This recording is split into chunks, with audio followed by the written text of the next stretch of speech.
What is up, my fellow Jets fans? Welcome back to another episode of the New York Jets State of Mind podcast. This is a weekly podcast talking about everything New York Jets on this September 2025. This is your boy, Malcolm Harper, aka MH Jets Fan 83. You can follow me on social media on X, Instagram, YouTube, and TikTok at MH Jets Fan 83, which is one word, all lowercase. The audio version of this podcast is available on any of the digital platforms of Apple Podcasts, Spotify, iHeartRadio, or Amazon Music. You can find the video version of this podcast on my YouTube channel if you prefer to watch. To all of my first-time listeners, welcome to my podcast. Or if you are a first-time viewer watching this on my YouTube channel, welcome aboard. If you're already a subscriber, welcome back. Also, if you could do me a huge favor and share my channel, podcast, and all of my social media accounts with not only other Jets fans, but NFL fans, that would be greatly appreciated. We have a lot to get into. Thanks you so much for tuning in. So in this episode, I will be recapping the latest Jets news, the coordinators' press conferences, today's injury report, this Sunday's Week 2 matchup at home against the Buffalo Bills, what key matchups that I will be watching, the prop bets that I will be watching for, and my prediction for the game. Now, let's start with the latest Jets news that involves Xavier Gipson. Yesterday, the Jets released him and signed Isaiah Washington. Well, AG did mention in yesterday's press conference that he did play for the Lions when AG was the defensive coordinator. I posted this on my social media accounts that AG was sending a message saying that if you're going to cost us games, then you are gone. Finally, accountability and a real head coach. If Robert Saleh was still the head coach, he would probably pat him on the back. I don't know, give him a captain or something. And pretty much the writing was on the wall for this. It had to be done. And it was reoccurring. So, again, the writing was on the wall. Then, after the press conference, I've got to go mention him in my last episode. He was clueless when it came to the press conference. Now, with Xavier Gipson gone, I'm hoping that Jamal Pritchett will be returning punts starting with this Sunday's game against the Buffalo Bills, which I will get to later in my episode. Now, let's get to today's press conferences from the coordinator. Let's start with the special teams coordinator, Chris Banjo. He said he feels confidence in the guys in the room after the release of Xavier Gipson. When asked about Robinson, his response was real competitive, looked impressive.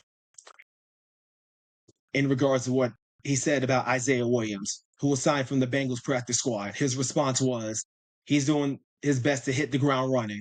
In regards to Arian Smith and Jamal Pritchett, his response is they all do their best to come to work every day and putting their best foot forward.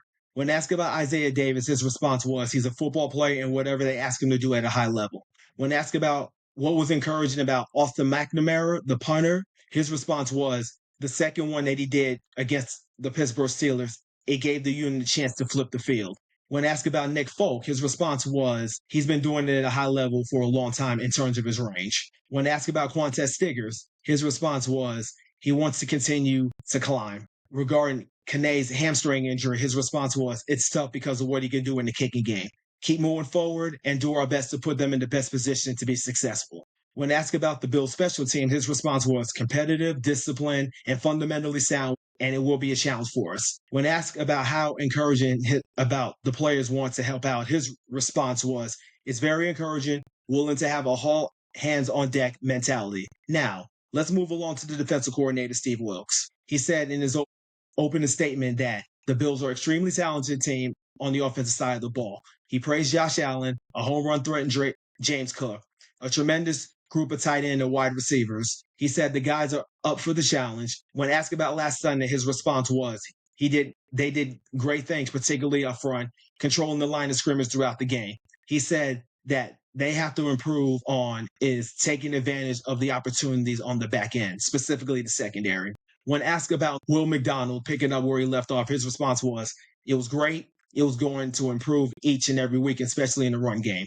Jermaine Johnson being out for a while, he did not miss a beat. When asked about the communication on the back end, specifically the first touchdown, he said that he did not really think it was a communication problem. He called it bad eyes. Staying focused and executing, he piggybacked off what AG said, there are no more victories. They lost the football game, and they're moving on this week. When asked about Josh Allen, his response was that he is smart, surrounding him with players that fit their mold, giving credit to the head coach and the GM of the Buffalo Bills. When asked again about Will McDonald, his response is that he's not surprised by it, mentioned that it was already on tape before he became the defensive coordinator. Playing the run better, his ceiling is high. When asked about Harrison Phillips, his response was executing and doing his job.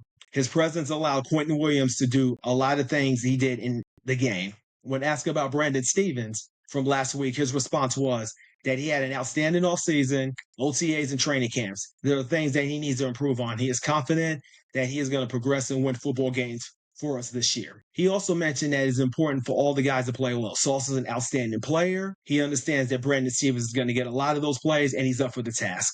When asked about Malachi Moore, he said that the defensive staff is outstanding, great teachers. He is getting developed each and every day, and when the opportunity presents himself, he will be ready to perform. Now, let's move on to the offensive coordinator, Tanner Enstrom. Off to a good start.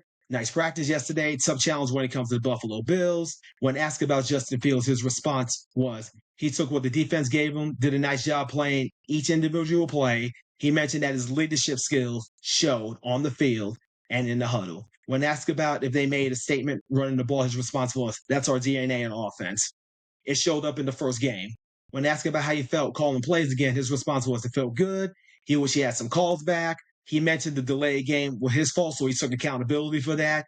And he says he needs to be better in getting the play call in. I will improve, he said. When asked about how encouraging the offense put up 30 points, it does not happen often, specifically with the New York Jets. His response was, he's encouraged by the explosiveness and the efficiency, route details. All the things showed up. And when asked about Armand Membu's NFL debut, his response was he did a really nice job. It was not too big for him. He had pregame jitters. He expected for him to build off of that. When asked about even though they did not win, do you feel good about it? He said, it's disappointing. Have to put more points up on the board. When asked about the communication with him and Justin Fields, he said, in a good place, talking on a daily basis, they're in a good spot. When asked about Breece Hall in game action, his response was being physical, breaking off tackles on the initial level, getting to the second level and the third level, getting first downs and chunk yardage. When asked about the explosive plays, he said they had 11 explosive plays and they're always shooting for 8 explosive plays. He also said the more explosive you get, the higher your chance you will score and the more points you'll put on the board. When asked about the Bills defensively, his response was the system has been in place for a while, plays terrific, so they have to be on our stuff to have that success. Moving along to the injury report. Now, according to NewYorkJets.com, Kane with a hamstring injury did not practice. Josh Reynolds with a hamstring injury did not practice as well. And Jay Tufele with an illness did not practice. Michael Carter II with a shoulder injury was limited. So was Sauce Gardner with the groin injury. And Mason Taylor was also limited with an ankle injury. Marcelino McCrary-Ball with the calf injury was a full participant. And so was Chakua Okafor with the hand. Now, let's move along and preview this Sunday's matchup, week 2 at home against the Buffalo Bills. Now, according to ESPN Bet, the opening line number was Bills at minus 7.5 with the over-under of 45.5. And as I'm recording this episode right now, the current line number is now at minus 6.5 in favor of the Bills, with the over-under moving up to 46.5. Now, here are my key matchups that I'm going to be watching in this game. Now, the first matchup is going to be Sauce Gardner versus Keon Coleman. Will Sauce be able to shut down Coleman just like he did with DK Metcalf? The second matchup will be Josh Allen versus the front seven. Will the Jets will be able to contain Josh Allen and keep him in the pocket? And my last matchup that I'm going to be watching in this game is the Jets running backs against the run defense of the Bills. And as we saw last Sunday night, the Bills were shredded by Lamar Jackson and Derrick Henry. Can the Jets offense duplicate what they did last week against the Steelers in terms of the running game? Now, let's move over to the prop bets. Now, according to DraftKings, here are my key players that I'm going to be watching. Justin Fields, more or less than 187.5 passing yards. I'm going over. I think he's going to go over 200 yards. Next up, Breece Hall, more or less than 0.5 rushing plus receiving touchdowns. I'm going over with that one as well. And lastly, Garrett Wilson, more or less than 0.5 rushing plus receiving touchdowns. I'm going with more with that as well. Garrett Wilson's going to get at least one touchdown. Now, my prediction for this game is going to be a close game. The Jets and the Bills always play in tight games when the Jets are at home. The Jets will cover the 6.5, but the Bills are going to win the game and go over the 46.5 by the score of 31-28. Those are my thoughts on the latest Jets news, today's press conferences by the coordinators, today's injury report, game preview, prop bets, and my prediction for the game. Now, before I get on out of here for the rest of the week, as far as my social media accounts go, I currently have 211 followers on TikTok, 79 away from 300. On Instagram, I have 160 followers, 40 followers away from 200. Since my last episode of my podcast last Monday, I ended up getting one new subscriber on my YouTube channel in the last 4 days. And now I have 59. Still hoping to get 100 followers by the end of the year. And as far as X goes, as I'm recording this episode, no new followers, so I'm still at 126 followers, 74 away from 200. My numbers are continuing to grow on all my social media pages, but I need more followers. So if you like this episode, please hit the like button and subscribe to my channel. You can also do the same thing on any of the digital platforms of Spotify, Apple Podcasts, iHeartRadio, or Amazon Music.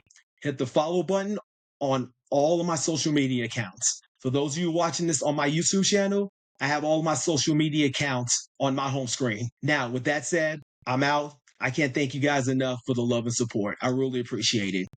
I'm going to be posting key clips of this episode and the latest Jets news on all of my social media accounts on X, Instagram, YouTube, TikTok, and Facebook pages, respectively. Jets fans, y'all awesome. I will be back on Monday to recap what happened against the Buffalo Bills. Jets fans, enjoy the game, whether you're going to MetLife Stadium in person, watching at a sports bar with other Jets fans, or watching in the comfort of your own home. Let's get a win and even our record at 1-1. I would love to be wrong with my prediction of the game. And as always, Jets fans, I end the podcast with the JETS, Jets, Jets, Jets. Stay safe, take care, and go Jets.